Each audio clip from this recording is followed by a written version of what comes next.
కోర్టును తప్పుదోవ పట్టించారు అని వంశీని సత్యవర్ధన్ మీద వీళ్ళు తప్పుడు కేసు వీళ్ళు బనాయించారు. కోర్టును తప్పుదోవ పట్టించారు, తప్పుడు సాక్ష్యం తానిచ్చాడు అని చెప్పి వీళ్ళు ఎఫ్ఐఆర్ రిజిస్టర్ చేసి ఆ ఎఫ్ఐఆర్ రిజిస్టర్ చేసిన కాపీని తీసుకొని పోయి సత్యవర్ధన్ అమ్మను, సత్యవర్ధన్ నాన్నను, సత్యవర్ధన్ అన్నను అందరినీ కూడా బెదిరించి ఫిబ్రవరి 12వ తారీఖున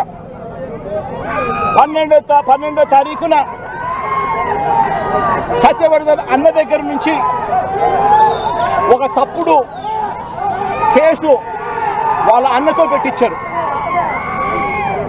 ఏమని పెట్టించారు? ఈ వ్యక్తి సత్యవర్ధన్ అనే వ్యక్తిని కిడ్నాప్ చేసుకొని పోయారట. అది ఎవడో చూశాడట. ఆ మనిషి దగ్గర 20,000 రూపాయలు, సత్యవర్ధన్ అనే వ్యక్తి దగ్గర 20,000 డబ్బు ఉంటే ఆ డబ్బులు కూడా లాక్కున్నారట, లాక్కొని కిడ్నాప్ చేసుకొని పోయారట అని తప్పుడు కేసు. కనీసం సత్యవర్ధన్ అనే వ్యక్తితో మాట్లాడని కూడా మాట్లాడకుండా ఫిబ్రవరి 12వ తారీఖునే కేసు రిజిస్టర్ చేసి ఫిబ్రవరి 13వ తారీఖున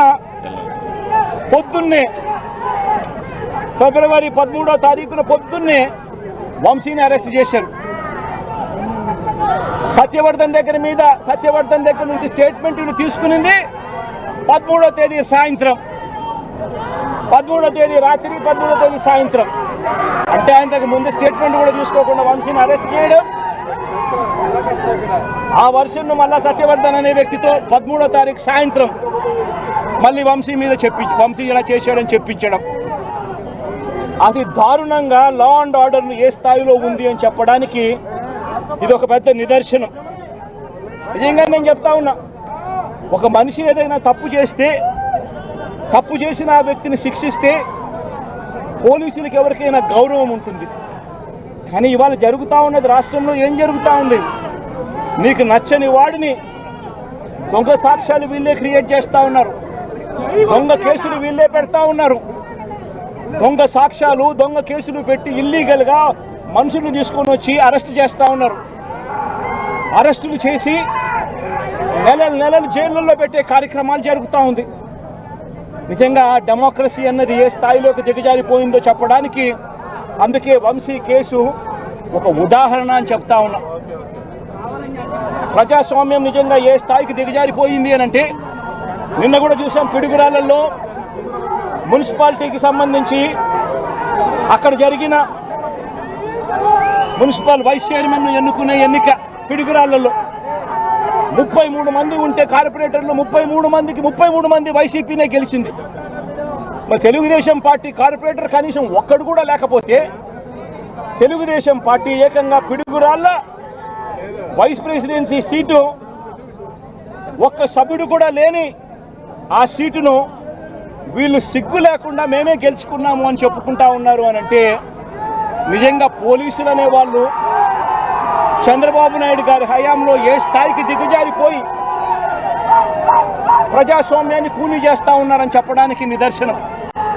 తిరుపతిలో 49 సీట్లకు 48 సీట్లు వైసీపీ గెలిచింది. తెలుగుదేశం పార్టీ గెలిచింది కేవలం ఒకే ఒక్క స్థానం. అటువంటి చోట డిప్యూటీ మేయర్ పోస్టు పోలీసుల ఆధ్వర్యంలో తెలుగుదేశం పార్టీ వాళ్ళు కార్పొరేటర్లను బస్సులో నుంచి కిడ్నాప్ చేసుకొని పోయి డిప్యూటీ మేయర్లను మేమే గెలుచుకున్నామని చెప్పి వాళ్ళు ప్రకటించుకుంటా ఉంటే, పోలీసులు ఏ స్థాయికి దిగజారిపోయినారు తెలుగుదేశం హయాంలో అని చెప్పడానికి ఇంకో నిదర్శనం. తుని నియోజకవర్గంలో 30 కార్పొరేటర్ల స్థానాలు 30కి 30 వైసీపీ గెలిచింది. తెలుగుదేశం పార్టీకి కనీసం ఒక్క అభ్యర్థి కూడా లేడు. మళ్ళీ అలాంటి చోట ఎన్నికలు జరిగితే వైస్ ప్రెసిడెన్సీని వయసుని ఎన్నుకునే వైస్ చైర్మన్ ఎన్నుకునే ఎన్నిక జరిగితే వైసీపీకి ఎలాగో వైసీపీ వాళ్ళను దౌర్జన్యం చేసి తీసుకునే పరిస్థితి లేకపోయేసరికి తెలుగుదేశం పార్టీ వాళ్ళు ఎన్నికనే పోస్ట్ పోన్ చేశారు. అంటే వీళ్ళకి అనుకూలమైన వాతావరణం వచ్చేదాకా ఎన్నికలు జరపరు. కోర్టు పర్యవేక్షణలో ఉన్న కేసులకు సంబంధించిన పరిస్థితులు ఇవి. పాలకొండలో కూడా అంతే. వైసీపీకి అందులో 17 ఉంటే తెలుగుదేశం పార్టీకి కేవలం 3. మళ్ళీ అక్కడ వైస్ ప్రెసిడెన్సీ అన్నది వైసీపీకి రావాలన్నా తెలుగుదేశం పార్టీకి రావాలన్నా, కానీ వీళ్ళకి అనుకూలత వచ్చేదాకా పోస్ట్పోన్మెంట్లు. ఇలా ప్రతి సందర్భంలోనూ కూడా డెమోక్రసీని కూని చేస్తూ ఉన్నారు. పోలీసులను వీళ్ళు ఇష్టానుసారంగా వాడుకుంటా ఉన్నారు. నేను ఇవాళ ఒకటే చెప్తా ఉన్నా, ప్రతి పోలీసు వ్యక్తికి కూడా చెప్తా ఉన్నా, మీ టోపీ మీద ఉన్న 3 సింహాలకు కనిపించే ఆ సింహాలకు సెల్యూట్ కొట్టడం మొదలుపెట్టండి. తెలుగుదేశం పార్టీ నాయకులకు సెల్యూట్ కొట్టడం మొదలుపెట్టి వీళ్ళు చెప్పినట్టుగా చేయడం మొదలుపెట్టి అన్యాయాలు చేయడం మొదలు పెడితే మాత్రం ఎల్లకాలము తెలుగుదేశం పార్టీ ప్రభుత్వమే ఉండదు అని చెప్పి ఇవాళ ప్రతి అధికారికి కూడా నేను తెలియజేస్తా ఉన్నా. రేపొద్దున మళ్ళీ మా అధికారం వస్తుంది. వచ్చినప్పుడు అన్యాయం చేసిన వీళ్ళందరినీ, వీళ్ళ అధికారులందరినీ, అన్యాయం చేసిన ఈ నాయకులందరినీ కూడా బట్టలు కూడా తీసి నిలబెడతామని చెప్పి కూడా ఈ సందర్భంగా తెలియజేస్తా ఉన్నాను. ఎవడిని వదిలిపెట్టేది ఉండదు. ఇదే వంశీని అరెస్ట్ చేసేటప్పుడు సిఐ అన్నాడట, నేను 1.5 సంవత్సరంలో రిటైర్ అయిపోతాను అని చెప్పి. రిటైర్ అయిపోయినా కూడా సప్త సముద్రాల అవతల ఉన్నా కూడా మొత్తం అందరినీ కూడా పిలిపిస్తామని చెప్పి కూడా ఈ సందర్భంగా చెప్తా ఉన్నా.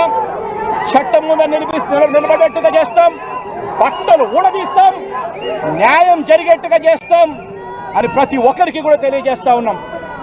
ఈ మాదిరిగా అన్యాయం చేయడం మొదలు పెడితే మాత్రం ఖచ్చితంగా ప్రజలు, దేవుడు ఇద్దరు కూడా వీళ్ళను శిక్షించే కార్యక్రమం ఖచ్చితంగా జరుగుతుందని చెప్పి సందర్భంగా మరొక్కసారి వీళ్ళందరికీ కూడా చెప్తా ఉన్నాం.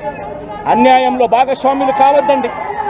మీ టోపీ మీద ఉన్న సింహాలను గౌరవించండి, వాటికి సెల్యూట్ కొట్టండి, మీ వ్యక్తిత్వాన్ని కాపాడుకోండి అని చెప్పి ఈ ప్రతి అధికారికి కూడా ఈ సందర్భంగా తెలియజేస్తా ఉన్నాం. సెలెక్టివ్గా కొంతమంది లీడర్స్ని టార్గెట్ చేసి అరెస్ట్ చేస్తున్నారు. దాన్ని ఎట్లా చూస్తారు? మన పేరుని అని ఇవాళ ఉంచి ఇటీవల కొంతమంది అరెస్ట్ నంది సురేష్, ఇట్లా దాన్ని ఎలా చూడాలి? ప్రజాస్వామ్యం కూలిపోతా ఉంది అని చెప్పడానికి ఇవన్నీ నిదర్శనాలు. ప్రతి కేసు ఇల్లీగల్ కేసే. ప్రతి కేసులోనూ కూడా వీళ్ళే బెదిరిస్తూ ఉన్నారు, అవతలోడు బెదిరిస్తూ ఉన్నాడు అని చెప్పి వీళ్ళే కేసులు పెడతా ఉన్నారు. అసలు బెదిరించేది ఎవరిని బెదిరిస్తూ ఉన్నారు? ప్రతి విషయంలోనూ వీళ్ళే. పారిశ్రామికవేత్తలను వదలడం లేదు, రాజకీయ నాయకులను వదిలిపెట్టడం లేదు. ప్రతి ఒక్కరిని కూడా వీళ్ళే బెదిరిస్తూ ఉన్నారు, అవతలోడు బెదిరించినాడు అని చెప్పి మళ్ళీ ఎదురు కేసులు పెడతా ఉన్నారు. ఇవన్నీ ఊరికే పోవు, ఇవన్నీ కూడా మళ్ళీ వీళ్ళకి చుట్టుకుంటాయి. చుట్టుకున్నప్పుడు వీళ్ళ పరిస్థితి అతి దారుణంగా తయారవుతుంది అని మాత్రం ఖచ్చితంగా చెప్తా ఉన్నాను.